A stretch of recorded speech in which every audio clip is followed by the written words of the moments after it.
ನಾನು ದೇವಗುರು ಬೃಹಸ್ಪತಿ ಅಲ್ಲ ಅರುಣಾಸುರ. ಲೋಕಗಳನ್ನೇ ನಡುಗಿಸುವ ನೀನು ನಿನ್ನ ರಕ್ಷಣೆಗಾಗಿ ಈ ಗಾಯತ್ರಿ ಮಂತ್ರವನ್ನು ಅವಲಂಬಿಸಿರುವೆಯಲ್ಲ, ನಿನಗೆ ನಿನ್ನ ಪೌರುಷದ ಮೇಲೆ ಅಪನಂಬಿಕೆಯೇ?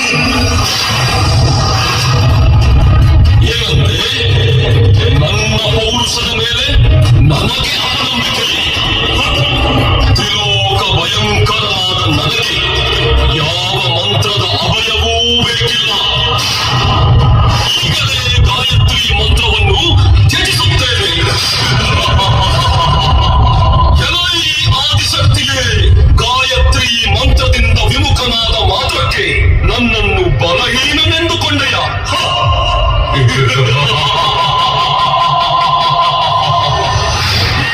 ಅಂಜಬೇಕು, ನನ್ನ ಆಕಾರ ನೋಡಿ ಪರಾರಿಯಾಗಬೇಕು, ನನ್ನ ಪರಾಕ್ರಮ ನೋಡಿ. ಇದೋ ನೋಡು ನನ್ನ ಅಪ್ರತಿಮ ರೂಪವನ್ನು.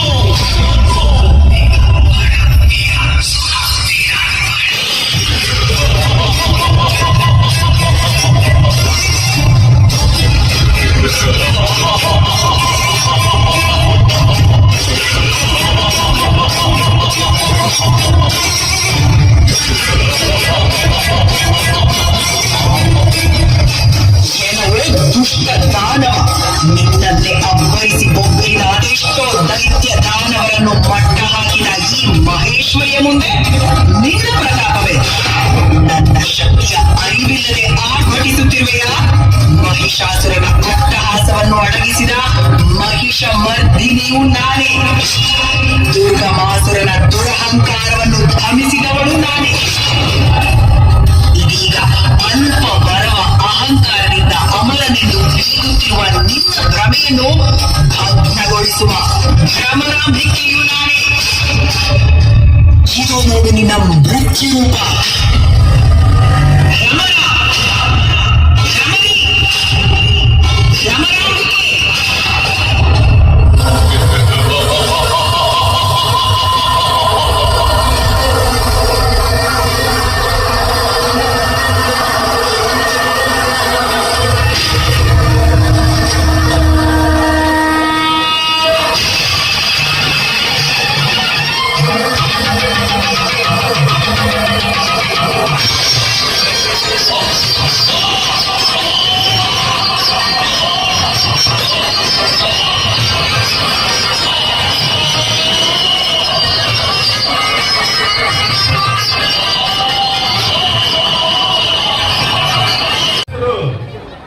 ದೇವಸ್ಥಾನದ ಹಾಲಿಗೆ ತರಬೇಕು ಅಂತ ಕೇಳ್ಕೊಳ್ತಾ ಇದ್ದೀನಿ. ದಯವಿಟ್ಟು ತುರ್ತು ಏನೋ ಸಭೆ ಇರೋದ್ರಿಂದ ಎಲ್ಲ ಚೌಡೇಶ್ವರಿ ಬಾಲಕ ಒಕ್ಕೂಟದ ಸದಸ್ಯರು ಚೌಡೇಶ್ವರಿ ದೇವಸ್ಥಾನದ ಹಾಲಿಗೆ ಹೋಗ್ಬೇಕು ಅಂತ ಕೇಳ್ಕೊಳ್ತಾ ಇದ್ದೀವಿ. ಅದೇ ರೀತಿ ಮಂಟಪದ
ಪ್ರಯಾಣಿಸುವ ಮೂಲಕ ದೇವಾಲಯದ ಬಳಿ ನಿಲ್ಲಲಿದ್ದೇವೆ.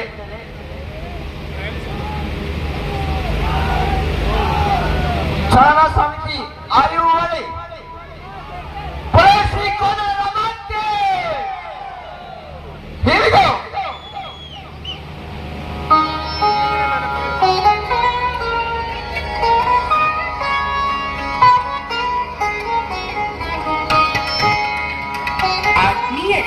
ಶ್ರೀ ಕೋದಂಡರಾಮ ಪರಶುರಾಮ ದೇವಾಲಯ ಮಡಿಕೇರಿ ಇದರ 49ನೇ ವರ್ಷದ ಅದ್ದೂರಿಯ ದಸರಾ ಮಹೋತ್ಸವಕ್ಕೆ ಸರ್ವರಿಗೂ ಆದರಣೀಯ ಸ್ವಾಗತ.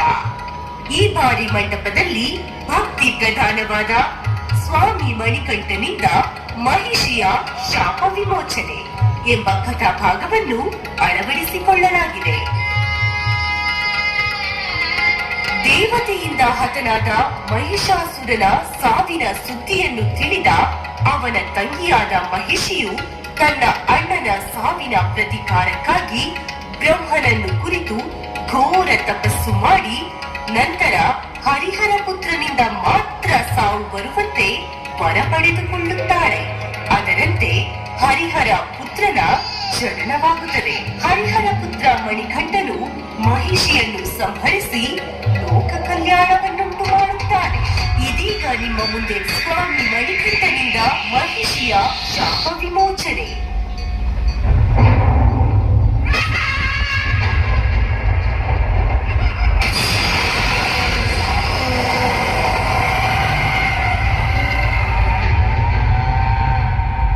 ಮಹಿಷಿ ಮಹಿಷಿ ದೇವತೆಗಳೆಲ್ಲ ಸೇರಿ ಮಹಿಷಾಸುರನನ್ನು ಅಂತ್ಯಗೊಳಿಸಿದ್ದಾರೆ. ಮಹಿಷಿ ಅಂತ್ಯಗೊಳಿಸಿದ್ದಾರೆ.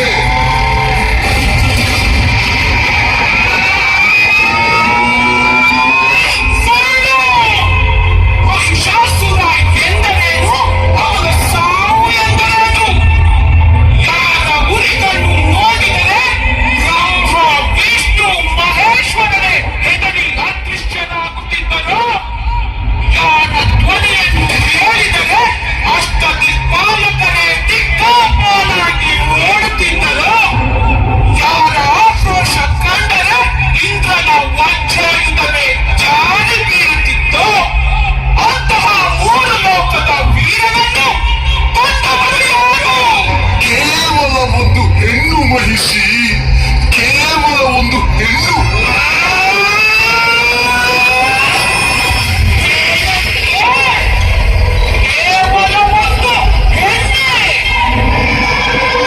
ಸತ್ಯ ಮಹಿಷಿ ಸತ್ಯ.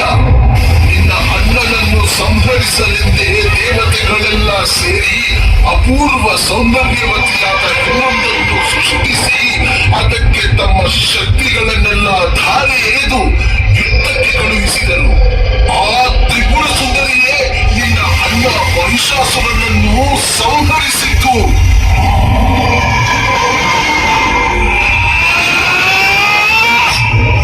ನನ್ನ ಅಣ್ಣನಿಗೆ ಸಾವು ತಂದ ಆ ದೇವತೆಗಳನ್ನೆಲ್ಲ ನಾಶ ಮಾಡುತ್ತಿದ್ದರೆ ನಾನು ಮಹಿಷಿಯೂ ಅಲ್ಲ. ತುಡುಕಬೇಡ ಮಹಿಷಿ, ತುಡುಕಬೇಡ. ತಕ್ಕ ಸಿದ್ಧತೆಗಳಿಲ್ಲದೆ ದೇವತೆಗಳನ್ನೆದುರಿಸುವುದು ತರವಲ್ಲ. ಏನದು ತಕ್ಕ ಸಿದ್ಧತೆ? ದೇವತೆಗಳು ಸಾವನ್ನು ಗೆದ್ದವರು ಮಹಿಷಿ. ಅವರನ್ನು ಎದುರಿಸಬೇಕಾದರೆ ನೀವು ಸಾವನ್ನು ಗೆಲ್ಲಬೇಕು. ಸಾವನ್ನು ಗೆಲ್ಲುವುದೇ? ಸಾವನ್ನು ಗೆಲ್ಲುವುದು ಹೇಗೆ ಉತ್ತರ?